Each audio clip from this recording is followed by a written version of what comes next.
ஏன் போன் எங்க? எனக்கு என் போன் கிடைச்சிருச்சு. உன் போன் நீயே தேடிக்கோ.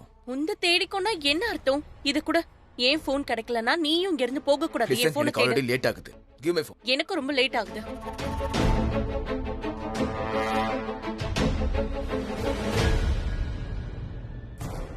ஸ்ருதி, நீ பாட்டுக்கு போன் எடுத்துட்டு வந்துட்ட, நாம மாட்டிப்போம்ல. ஐயோ இங்க பாரு, அந்த பிளாக்மெயிலர் மாயிராக்கு மெசேஜ் அனுப்பியிருக்கான்.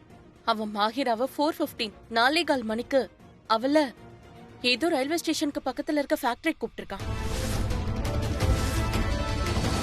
ஸ்ருதி, மயிரா அங்கத வரா.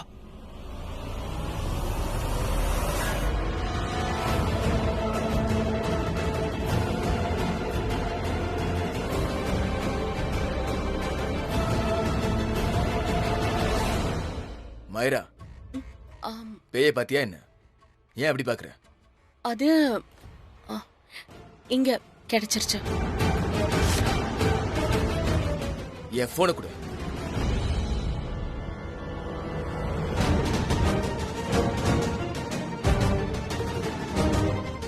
ஓ மை காட்.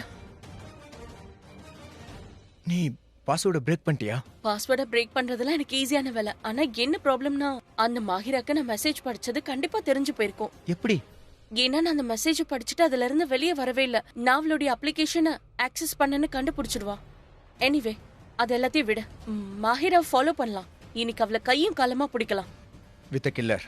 ஆமாமா, வா போலாம்.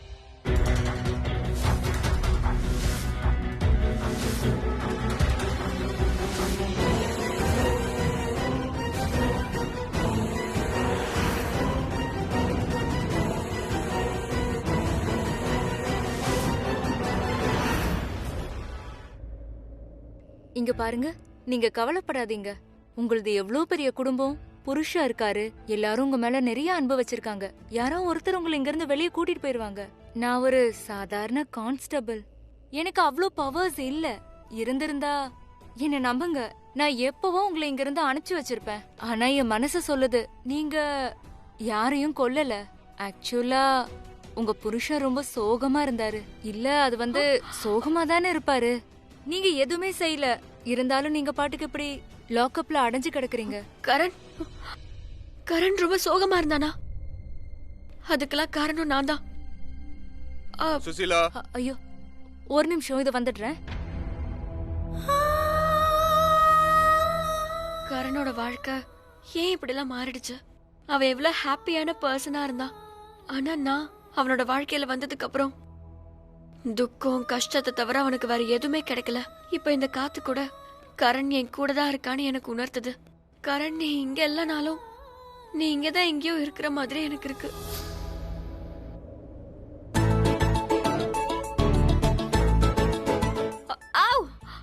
என்னாச்சு? என்னாச்சா? எதுவும் ஆகல. அப்போ சரி விடு. ஏன்? அட, நான் வேலை பண்ணிக்கிட்டு இருக்கேன். நான் பிஸியா இருக்கேன். பாரு, நான் கூட தான் உன்னோட பிஸியா இருக்கேன். உன் கூட ரொமான்ஸ் பண்ணிக்கிட்டு ரொம்ப ரொம்ப பிஸியா இருக்கேன். ரொமான்ஸா? நான் ஆபீஷியல் புருஷன் கண்ணு, வெளியால என்ன ரொமான்ஸ் எல்லாம் பண்ணலாம்ல? இல்ல, ஐ மீன். அப்படியா? பிரமாதம் பிரீதாடிய. மனசுக்குள்ள சரின்னு சொல்ற, ஆனா வார்த்தையில இல்ல இல்லங்கிற. என்ன பார்த்து வெக்கப்படுறியா என்ன? விடு, நான் ஏன் வெக்கப்படணும்? நான் ஒன்னும் வெளியால் இல்லையே. நானும் உன்னோட அபிஷியல் பொண்டாட்டி தானே. ஆனா இப்போ எனக்கு வேலை இருக்கு. ஆட, ஒரு நிமிஷம் இரு. நீ எதுக்கு இவ்வளவு வேலை செய்யணும்? அதுக்கு தான் இங்க ஆளுங்க இருக்காங்கல்ல, அவங்க செய்யட்டும். நாம நம்ம வேலையை செய்வோம். ஏன்னா இந்த வேலையெல்லாம் உன்னோட வேலை. அதை நான் பண்றதுக்கு தான் எனக்கு பிடிச்சிருக்கு. அதுவும் என் கையால. என்னது? உன்னோட வேலை. எனக்கு தெரிஞ்சு நான் என்னோட முக்கியமான வேலையை தான் செய்யறேன். எதை சொல்ற?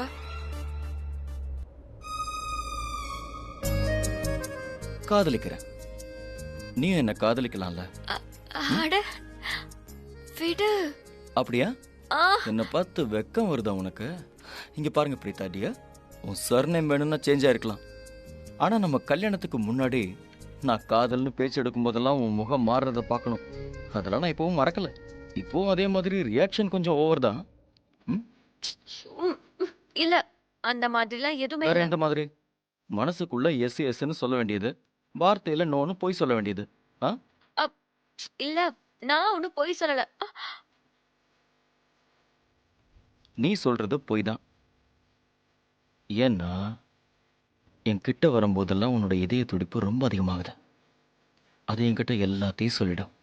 அதுக்கப்புறம் நீ எவ்வளோ பொய் சொன்னாலும் சரி, உன் இதய துடிப்பு எனக்கு உண்மையை சொல்லிடும்.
இந்த நிமிஷம் இப்படியே இருந்துட்டா எவ்வளோ நல்லா இருக்கும்.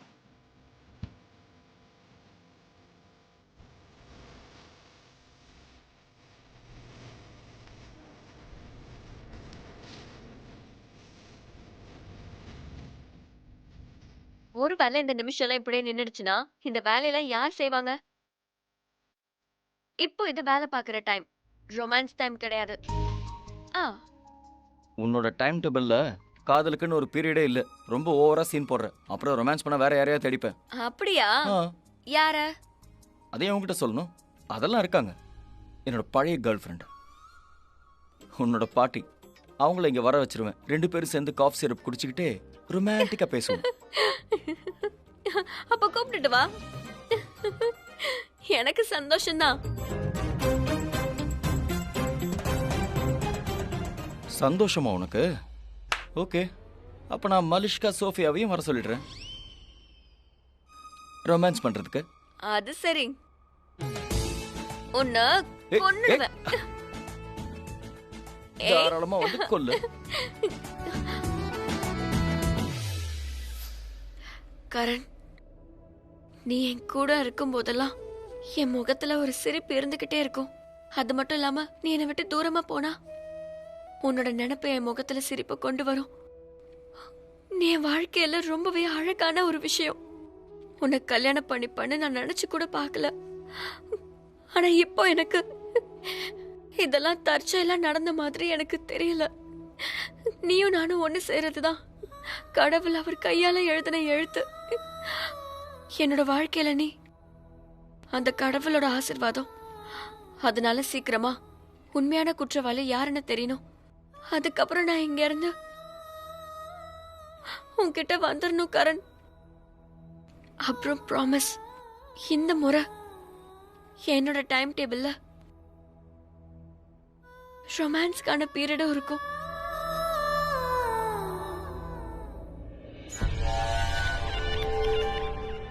பிருத்வி, இது உன்னோட போன். என் போன் உன்கிட்ட வந்துருச்சு.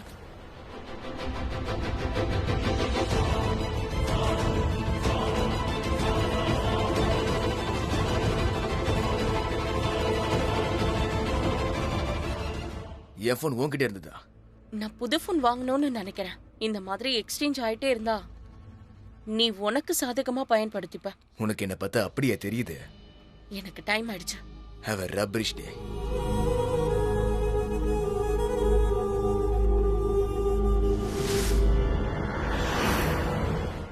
என் ஃபோன் எப்படி அன்லாக் ஆச்சு?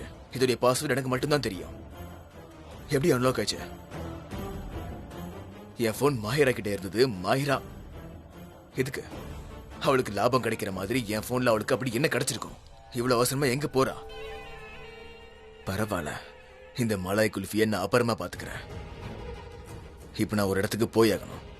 அந்த இடத்துக்கு போய் நகையை வித்தாகணும். நகையை வித்ததுக்கு அப்புறம் 50 லட்சம் ரூபாய் கிடைக்கும்ல. அந்த பணத்தை வச்சு ஆசை காட்டி பிளாக்மெயிலருடைய முகத்தை பார்க்கணும். அதாவது அந்த குற்றவாளி, அந்த உண்மையான கொலைகாரனோட முகத்தை பார்க்கணும். அந்த பிளாக்மெயிலர் என்ன நினைச்சிட்டு இருக்கான்? எனக்கு வலை வலிக்கலான்னா சேட். அவன் அவங்க அப்பனை பகச்சிக்கிட்டு இருக்க விஷயம் அவனுக்கே தெரியாது. அவனுக்கு வலை வீசி வச்சிருக்கிறதே நான் தான். அதுவும் அவனுடைய முகத்தை பார்க்கறதுக்காக. Please please stop it. உங்களை கையெடுத்து கும்பிட்டு கேட்கிற போது நிறுத்துங்க. இந்த வீட்ல என்னெல்லாம் நடந்ததோ என்னெல்லாம் நடந்துட்டு இருக்கோ அதுக்கு இந்த வீட்டு மருமக காரணம் இல்ல, பொண்ணுதான் காரணம்.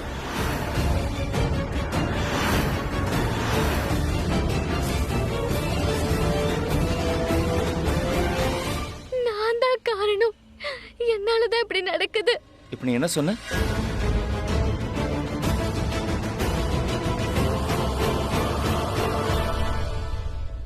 சாரி அண்ணா.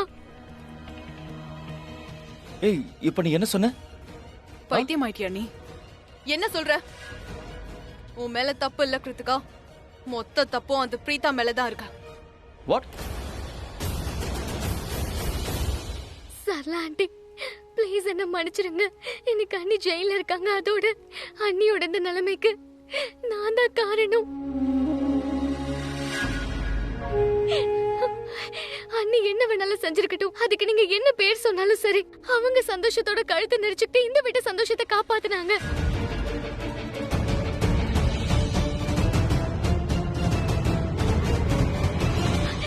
ஏன்னு தெரியுமா?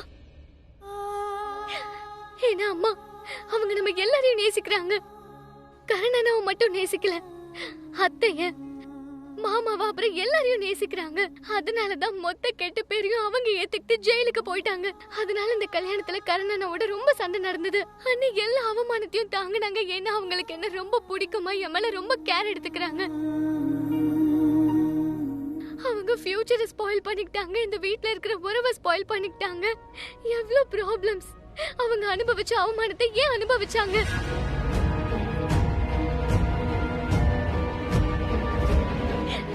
என்ன சொல்லுங்கம்மா. ஏன்னா உங்க பொண்ணோட வாழ்க்கையில எந்த ப்ராப்ளமும் வந்துடக்கூடாது, எனக்காக பண்ணாங்கம்மா. நீ என்ன சொல்ல வர? நான் உன்னை அங்க பிரீத்தாவோட பார்த்த உடனேயே போலீஸ் ஸ்டேஷன்ல நீ என்ன ஏறெடுத்து கூட பார்க்கல. என்கிட்ட எதையோ மறைக்கிறாங்கிற மாதிரி தெரியும் போதே நான் புரிஞ்சுகிட்டேன். பிரீத்தா என்கிட்ட எதையும் சொல்லல. நான் அவகிட்ட எவ்வளவோ கேட்டேன். ஆனா அவ வாயை திறக்கவே இல்ல.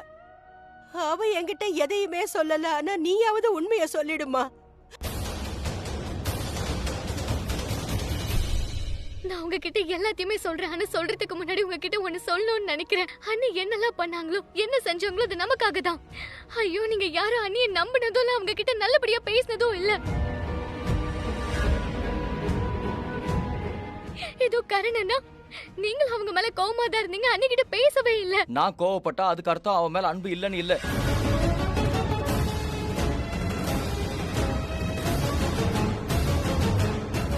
நான் என்ன சொல்ல வரேன்னா, she is Mrs. Karan, right? நான் அவகிட்ட எல்லா விஷயத்தையும் என்கிட்ட சொல்லுன்னு சொன்னேன். ஆனா அவ என்கிட்ட சொல்லல. என் கோவத்துக்கு அதுதான் காரணம். என்கிட்ட சொல்லியிருந்தா இந்த விஷயம் இவ்வளவு தூரம் வந்திருக்காது. இதை நான் ஹேண்டில் பண்ணிருப்பேன். இங்க பாரு கிருத்திகா, நீ பிரீத்தாவை எந்த அளவுக்கு நம்பிட்டு இருக்கியோ அதே நம்பிக்கை உனக்கு என் மேலேயும் இருக்கணும்.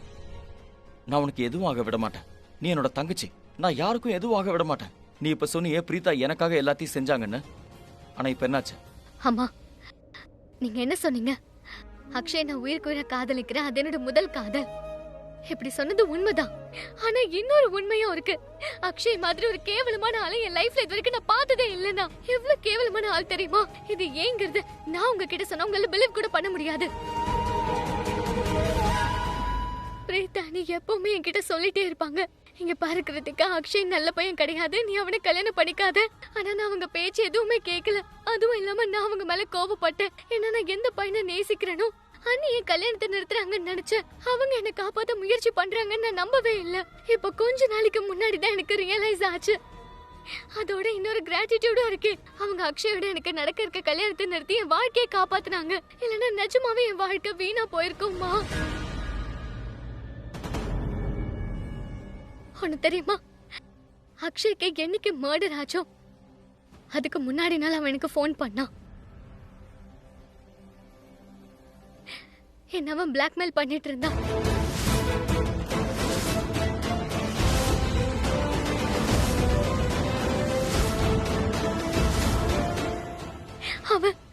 அவன் என்ன பார்த்து, எனக்கு நீ இல்ல உன்னோட பணம் தான் வேணும். இங்க பாரு, கல்யாணமும் ஆகல, பணமும் கிடைக்கல, ஆனா அந்த பணத்தை உங்ககிட்ட இருந்து நான் வாங்கியே தீருவேன். இங்க பாரு டார்லிங், உனக்கு ஞாபகம் இருக்கும்னு நினைக்கிறேன், நம்ம 2 பேர் நிறைய டைம் வெளியில போயிருக்கோம், ஒருத்தருக்கு ஒருத்தர் நெருக்கமா இருந்திருக்கோம், நிறைய டைம் நம்ம எல்லையை மீறி இருக்கோம். ஒரு ஹாட்டான கிஸ் ஞாபகம் இருக்கா? இப்ப நான் சொல்றது மட்டும் கேளு. எதுவும் பேசாம 20 லட்சம் ரூபாய் எடுத்துக்கிட்டு வா, இல்லன்னா உன்னோட எல்லா போட்டோஸும் வைரல் ஆயிடும்.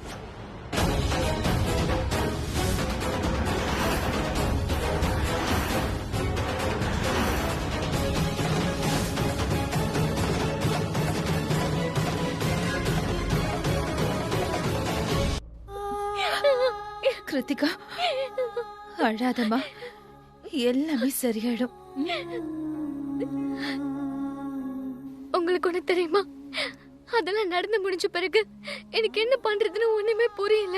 சோ நான் என் ரூமுக்கு போய் என்கிட்ட எவ்வளவு ஜுவல்ஸ் இருந்ததோ எவ்வளவு பணம் இருந்ததோ எல்லாத்தையும் எடுத்துக்கிட்டு அக்ஷய் கிட்ட கொடுத்துடலான்னு கிளம்புனேன். என் போட்டோஸ் வீடியோஸ் எல்லாம் வைரல் பண்ண மாட்டான், என்கிட்ட திருப்பி கொடுத்துருவான்னு நான் நினைச்சேன். நான் அவன் கிட்ட போகும்போது என்ன இந்த வீட்டுல யாரும் பார்க்கலன்னு நினைச்சு நான் கிளம்பினாத்த. ஆனா அண்ணி பாத்துட்டாங்க. அண்ணி கூட என்கிட்ட நீ எங்க போற, ஏன் இவ்வளவு டென்ஸ்டா இருக்க, உனக்கு என்ன ப்ராப்ளம், அதோட அண்ணி எப்படி கேட்டாங்க தெரியுமா? அவங்க கிட்ட என்னால எதுவும் மறைக்க முடியல, எல்லாமே சொல்லிட்டேன். ஆனா ஆனா அண்ணி என்ன தனியா விடவே இல்லமா. ஒண்ணு தெரியுமா, நீங்களும் என் கவசமா நின்னீங்க. என்னோட அக்ஷய் இருக்கிற ஹோட்டலுக்கு போனீங்க. இன்ஃபேக்ட் அங்கேயும் அண்ணி என்ன உள்ள விடவே இல்ல. அவங்க என்ன மட்டும் தனியா கார்ல வெயிட் பண்ண சொல்லிட்டு அவங்க அக்ஷய பார்க்க போனாங்க. இன்ஃபேக்ட் அவங்க என்னோட ட்ரெஸ் எக்ஸ்சேஞ்ச் பண்ணாங்க, என் குரலை கூட ரெக்கார்ட் பண்ணாங்க. அப்பதான் அக்ஷய்க்கு இங்க 2 பேரையும் என்னால என்ன பண்ண முடியும்னு தெரியல. ஆனா அவங்க அக்ஷய் கிட்ட இருந்து போட்டோஸ் வீடியோஸ் எல்லாத்தையும் எடுத்துக்கிட்டு வரும்போது அந்த அக்ஷய் அவங்கள பிடிச்சிட்டான். அதோட அவங்க கிட்ட மிஸ்பிஹேவ் பண்ணவும் ஆரம்பிச்சான்.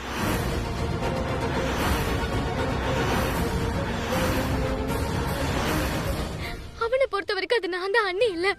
நான் மட்டும் இருந்திருந்தேன்னா அவன் கண்டிப்பா எனக்கு என்ன பண்ணிருப்பான்னு தெரியல. என்ன எதுக்காக இப்படி கட்டாயப்படுத்தணும்? என் வாழ்க்கை இப்ப வீணா போயிடுச்சுல்ல. நான் செத்து போயிருக்கலாம், எல்லாமே முடிஞ்சு போயிருக்கும். அதோட அண்ணி உள்ள போனாங்க. அது மட்டும் இல்லாம அங்க வந்தது பிரீதா அண்ணி தான். அந்த ஆளுக்கு தெரிஞ்சதுக்கு அப்புறமும் அந்த ஆள் சும்மா இல்லாம அண்ணிய டச்சே பண்ணல. ஆனா நான் அவங்க வாழ்க்கையை கெடுக்க முயற்சி பண்ணிட்டேன்.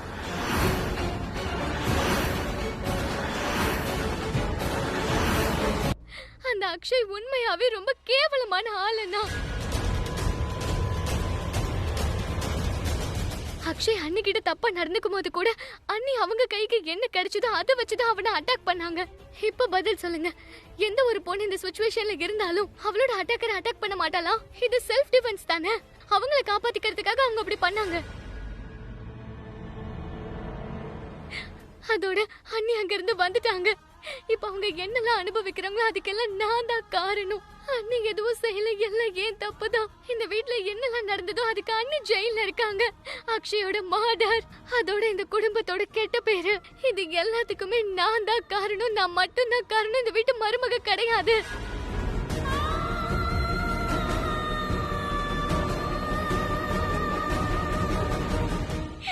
எல்லாத்துக்கும் நான் தான் காரணம். I'm so sorry, அத்தை.